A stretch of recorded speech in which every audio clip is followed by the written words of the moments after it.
Winners go home and the prom queen.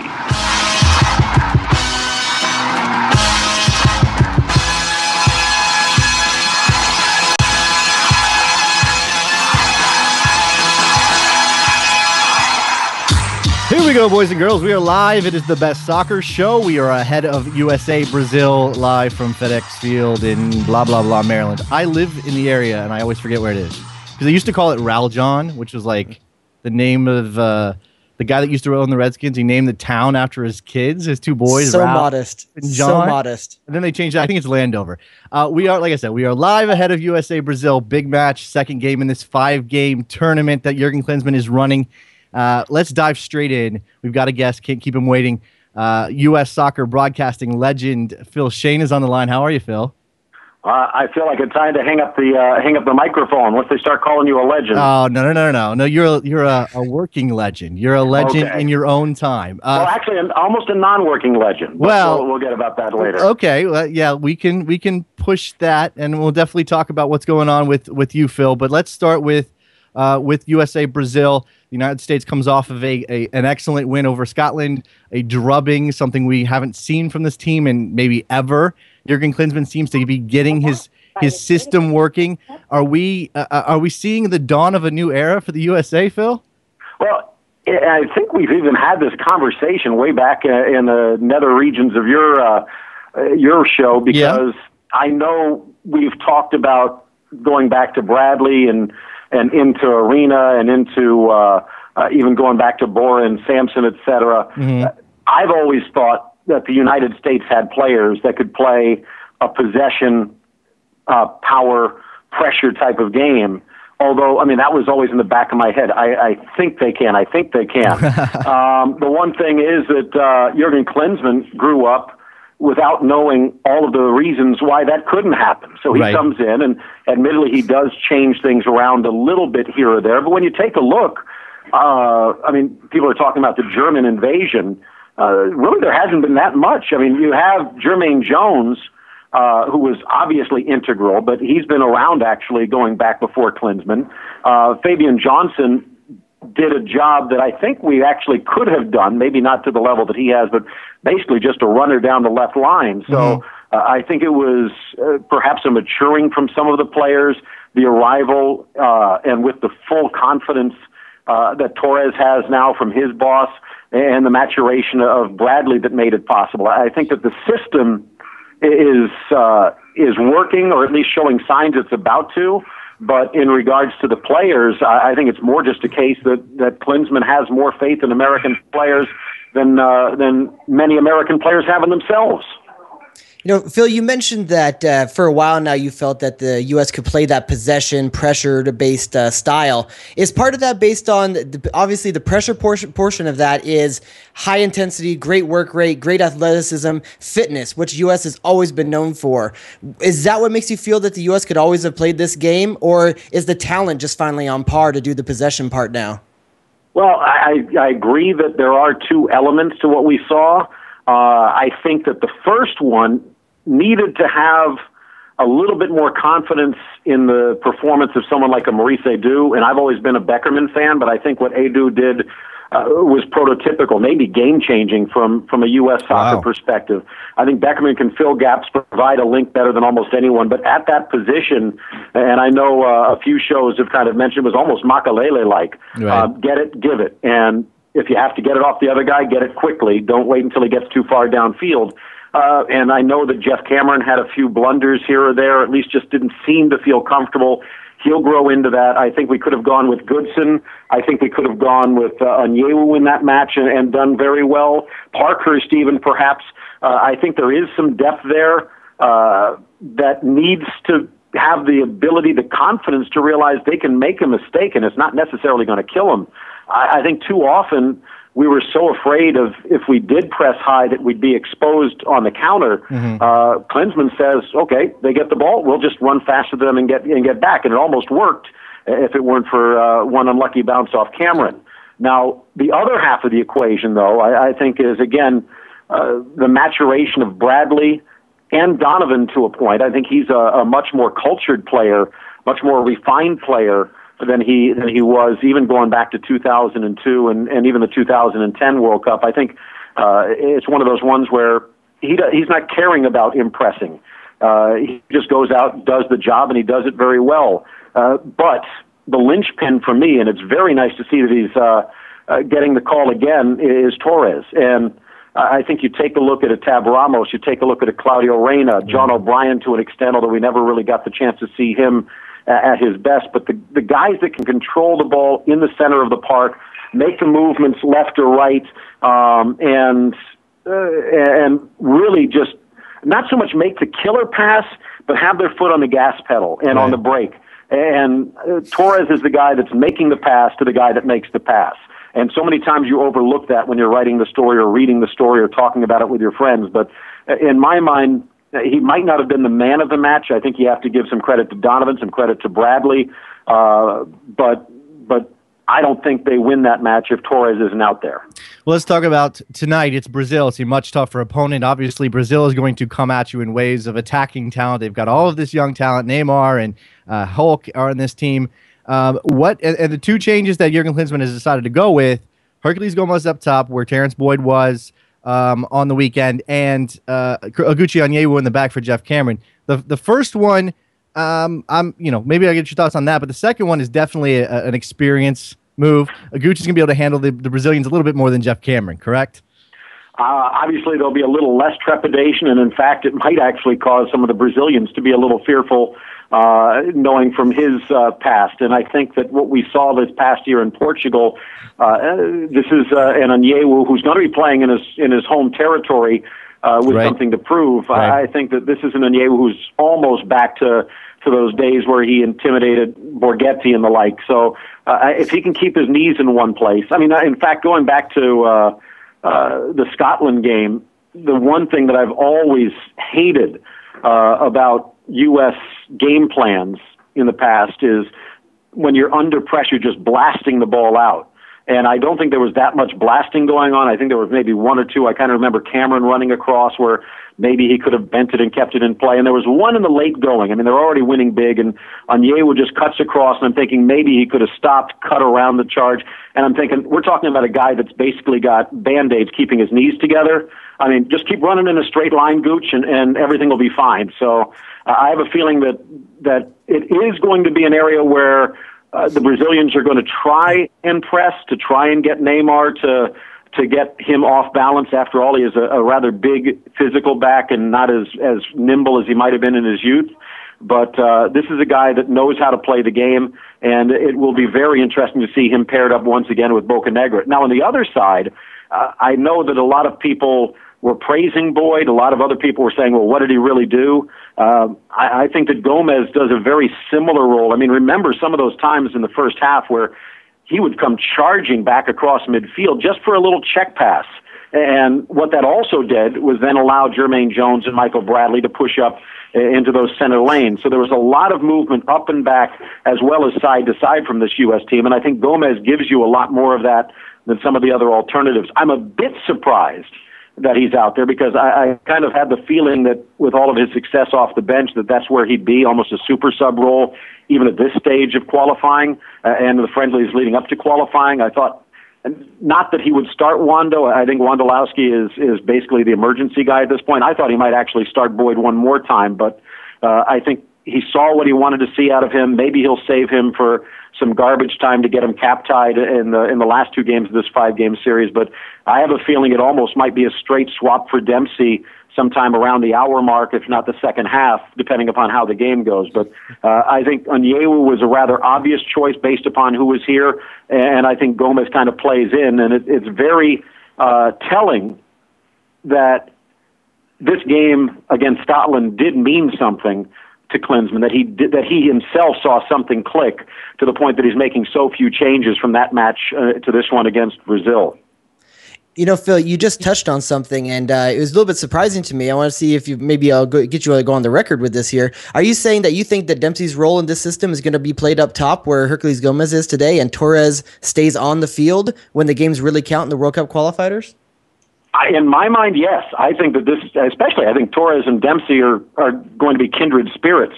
I think Dempsey is a guy that can come and check back. I mean, obviously, he can play with a physical forward if you ever need to switch to a 4-4-2, but that guy is going to be an Altidore or maybe a Boyd later on, maybe a Wondolowski in certain situations, as well as some of these other players that are still in the mix. But in my mind, he is that withdrawn forward to the popular phrase again, a false nine. And I think Donovan slides out to where he excelled at Everton. And it might look like grunt work in the EPL, but I think we saw what that means when everything else is clicking for the U.S. I mean, he ends up getting 3 goals basically as a role player. And it clicks. And I think that, again, the reason that the clock is ticking on this Clockwork Orange or Clockwork Red, White, and Blue is Torres is the metronome. And combined as well with Bradley, who now has 2 similar games back-to-back in the performance against Italy and now Scotland. I'm not saying it's going to be perfect, and as I said after the match, I think that scoreline said more about Scotland than it did about the United States, but it does show the potential of the U.S.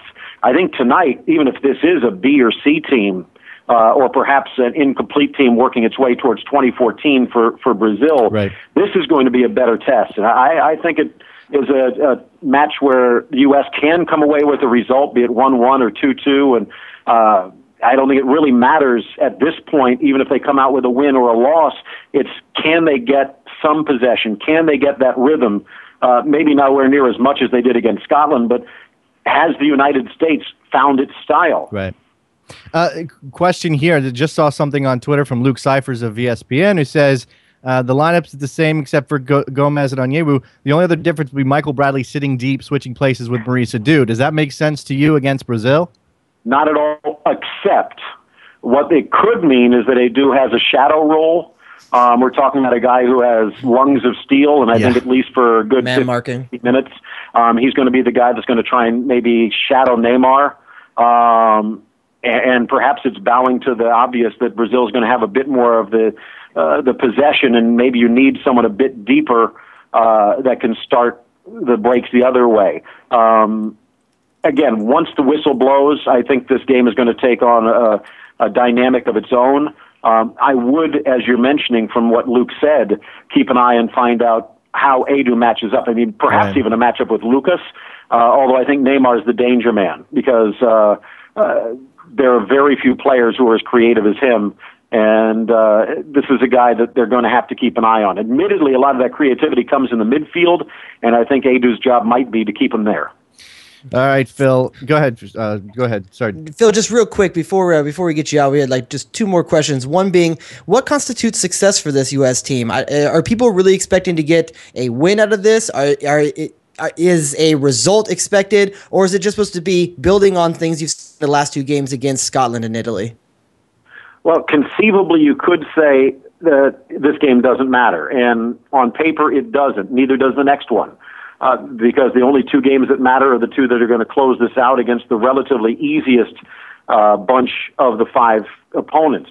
Obviously, the last one against Guatemala is going to be a bit more difficult than the first one, but anytime a team is fighting for a World Cup, especially at the beginning before their soul has been beaten out of them by Mexico or the United States or some of these other teams, I think Antigua and Barbuda is going to give them a bit more of a battle, but I think that by the time 90 minutes is up, the U.S. should come out on top. Same story for Guatemala. I think the one thing that jumps at this is just the fact that this was set up as a way to mentally prepare for 2014 or any big major tournament. You basically have your 3 group games, and then you're going to have your second round game and then the quarterfinal.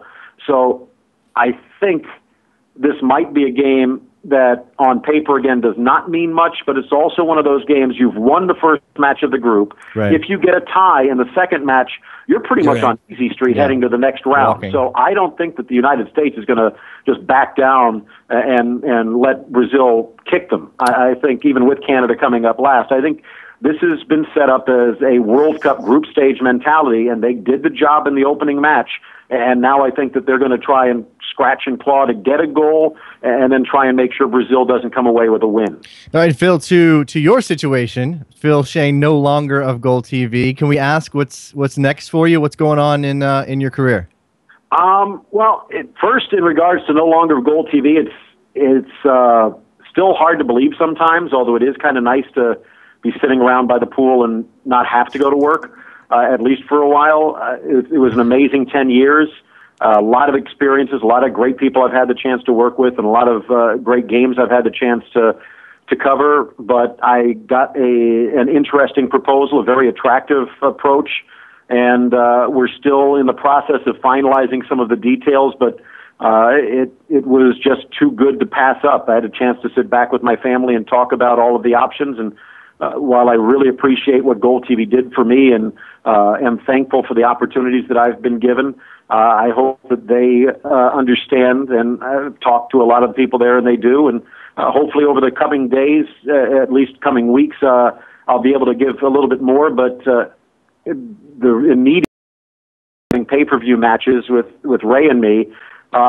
getting a chance to call the South American qualifiers, and I know a lot of people don't like the pay-per-view option, but that's only because of certain logistics that will not be in position when it comes down to rounds 7 and 8 and working their way towards the 2014 World Cup. But this opportunity appears to be an amazing opportunity for not just people that work in the soccer field, but even for soccer fans that are out there. So hopefully I'll have a little bit more to say next time. All right, Phil, we appreciate your time. Thanks for your insight. Thanks very much. Anytime, guys. Keep up the good work. All right, thanks a lot. Have a good evening. Thanks, Phil.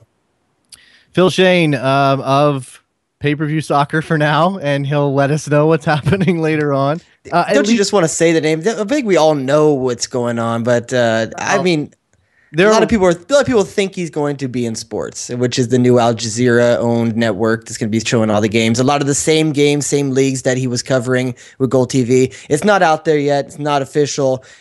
A lot of people think that's where he's going. Obviously, he came up short of actually saying that, but it seems a natural fit if that's the case. All right. ESPN's running a clock. They've got 20 minutes, just about 20 minutes left. Oops, that's the wrong button. Let me hit this one. That's 20 minutes until kickoff, so we're going to take a break. When we come back, we'll walk you right up to kickoff. It's the best soccer show, North American Soccer Network, NASN.TV. Don't go anywhere.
Jason Davis, Jared Dubois back on the Best Soccer Show pregame for USA Brazil in our normal Wednesday spot, just a little bit earlier in the night, you know. Have you ever actually looked at your microphone screen? Mine's disgusting. I didn't realize I spit this much food out or anything when I talk. I'm looking at it now. Mine's clean. I don't know what your issue is over there. I've got some issues, dude. Gotta work on your technique and not spit. I wonder if this is what rappers' microphones look like in the studio. Probably. Thanks again to Phil Shane for coming on Talk USA Brazil. All right, we talked to Phil about expectations, Jared, and that's where I want to go now. Okay? First of all, things are definitely heightened after the Scotland game, right? The expectations are heightened. That's what it is. What I'm saying. If they had drawn, say, 1-1 with Scotland or beaten Scotland by a goal, it would be a little different walking into this Brazil game. I don't know that people are getting overconfident. No one came out of the Scotland game going, we're definitely going to beat Brazil.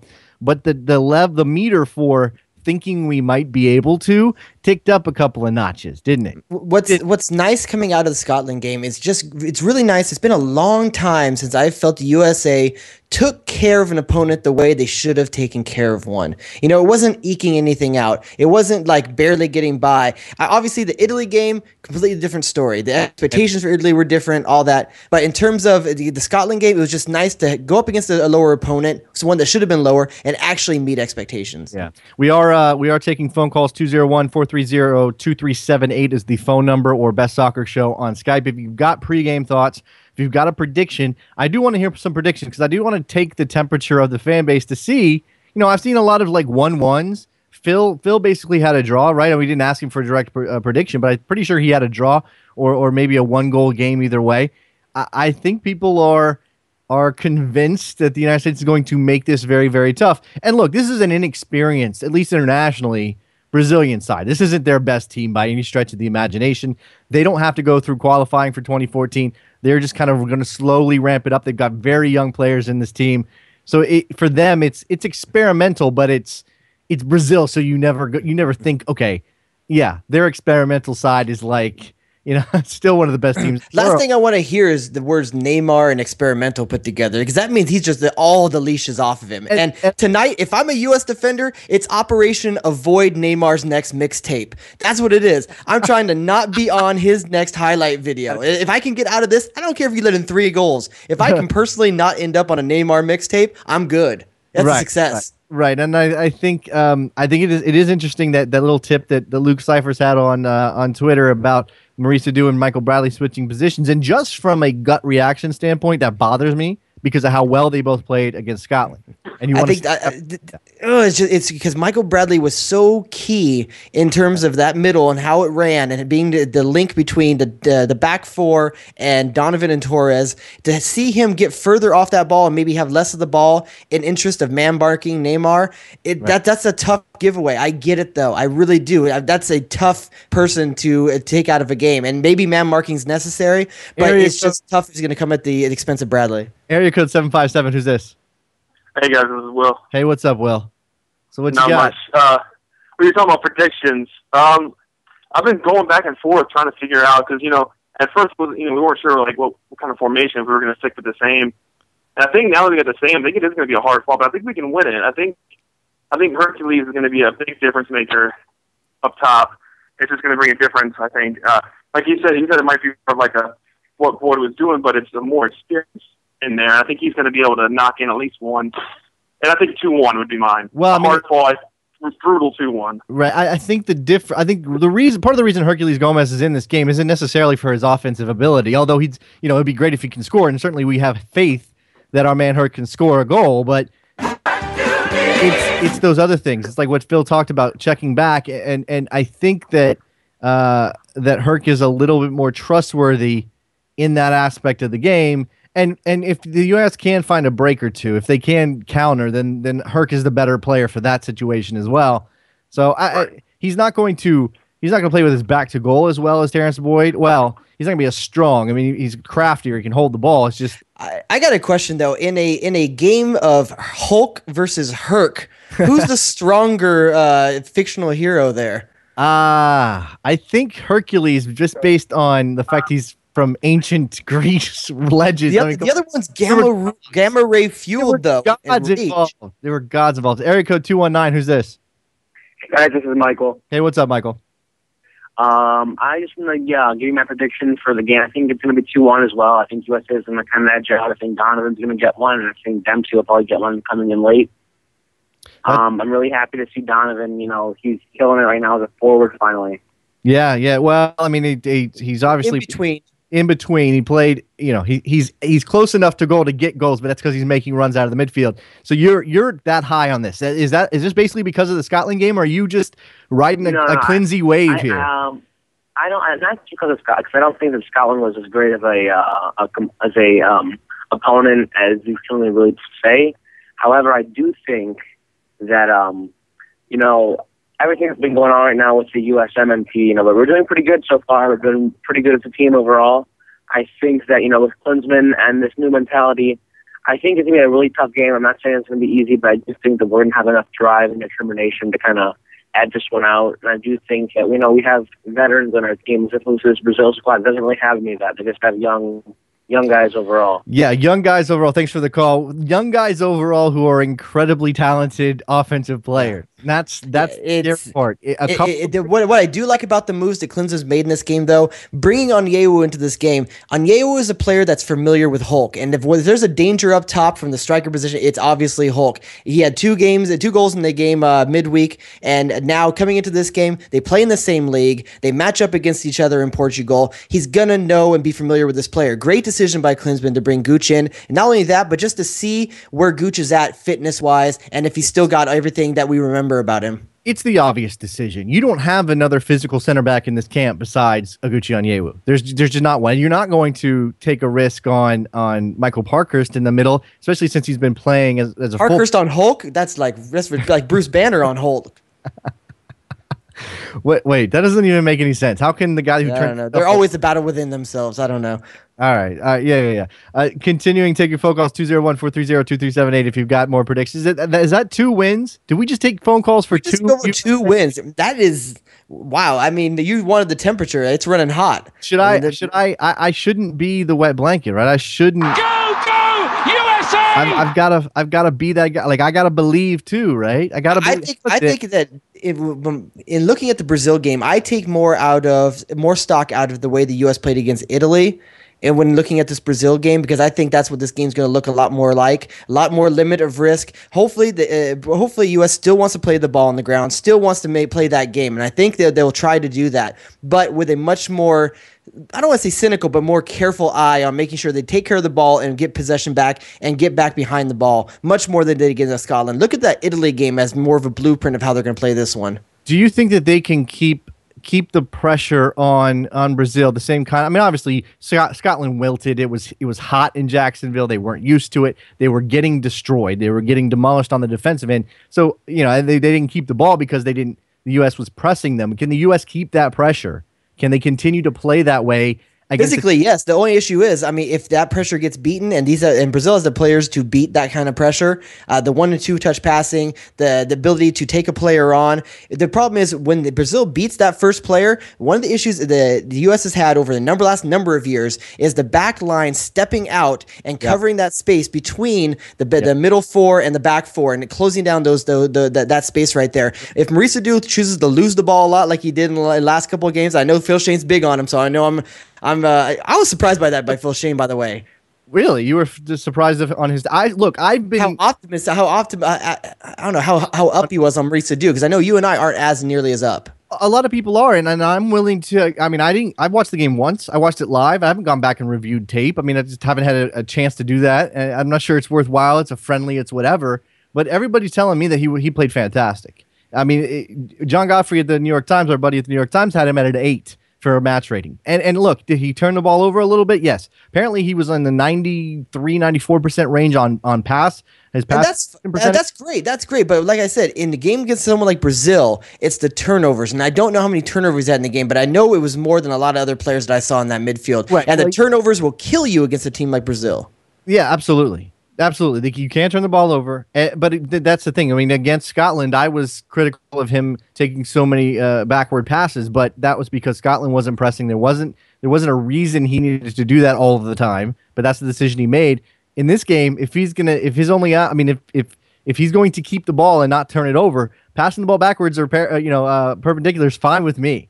Because that's a safe pass. A square ball or a backwards ball, that's a safe. It's going to be one of the smartest games the USA has ever played, and they have one of the smartest players that we've ever created in Landon Donovan, and Michael Bradley's getting to that exact same point where they're the smartest players on the field, and if that type of mentality can just basically spread to the other players around them, the U.S. could be okay on this. But one thing I want to say, thank you, U.S. Soccer or Nike. I don't know who makes the decision. Thank you for the blue numbers. Absolutely, yes. We got rid of the silver or gray or whatever the hell color they were calling. That was brutal. I could not tell who was who from a distance on TV.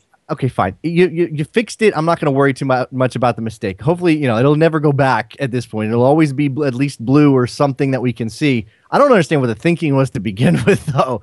I mean, this is the same thing with MLS and the silver ball. Okay, you won a title. Whoop-de-doo. Great, you won an MLS. The silver ball is cursed. Did you see how Colorado played with it? Now how LA's playing with it? The silver ball is cursed. I do like that. The curse of the we are originating that here on. Well, it's probably somebody already has it, but the curse of the silver ball. You can't see it on television. It's the same thing with the numbers on the USA shirts. You cannot see the numbers. I'm convinced the LA players can't see it on the field. They're getting ready to walk out for anthems. How much longer do we want to go here? Anybody got a phone call they want to drop in? A couple more minutes? Any other thoughts? Do you feel bad? Have you read some of the write-ups on the girl that sang the national anthem last time? I saw a couple of things. I didn't go looking for it. I feel bad. Did you listen to her? I went and looked at the link of her singing a different time, and she's perfect. She's great. So I really do think maybe it was audio issues. She couldn't hear herself, but wow, that was rough. Yeah. She was having trouble hearing herself. All right, look, we are dropping viewers like it's our job. They're getting ready to walk out for anthems. Let's go ahead and wrap this up. We will be back at halftime, just as we were for Scotland. So make sure you come back and visit us then. NASN.TV/live. Best Soccer Show. Jason and Jared. Talk to you at halftime. Bye.